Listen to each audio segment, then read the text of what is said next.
രണ്ടു നേരം ബ്രഷ് ചെയ്യുന്നുണ്ട്, പ്രോപ്പറായിട്ട് ഫ്ലോസിങ്ങും ചെയ്യുന്നുണ്ട്, എല്ലാ ഡെന്റൽ വിസിറ്റ്സിനും കറക്റ്റ് ടൈമിന് എത്തുന്നുണ്ട്. But still your gums bleed. Is it only the problem of your tooth? Hi, ഞാൻ doctor Bastin Cherian, co founder of team roots and co dentistry. നമ്മുടെ കുഞ്ഞു പിള്ളേരിൽ നമ്മൾ എപ്പോഴും ശ്രദ്ധിക്കുന്ന കുറച്ച് കാര്യങ്ങളുണ്ട്. ഡിലേഡ് ടൂത്ത് ഇറപ്ഷൻ, കറക്റ്റ് സമയത്തിന് പല്ല് വരുന്നില്ല.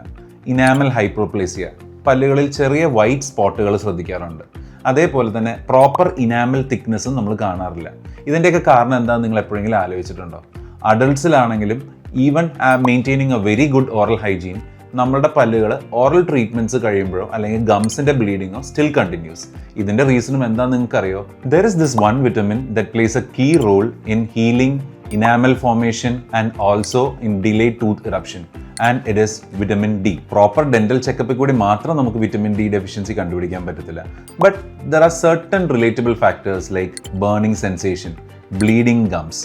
നല്ല ഓറൽ ഹൈജീൻ മെയിൻറ്റെയിൻ ചെയ്തിട്ടും ഈ പ്രോബ്ലംസ് ഒക്കെ നമ്മൾ കാണുന്നുണ്ടെങ്കിൽ ഒന്ന് വിറ്റമിൻ ഡി ഡെഫിഷ്യൻസി ചെക്കപ്പ് ഒന്ന് നടത്തിയാൽ കൊള്ളാം. If you still doubt on your vitamin D levels, 25 hydroxy vitamin D test, ഇതാണ് നമ്മൾ ചെയ്യേണ്ടത്.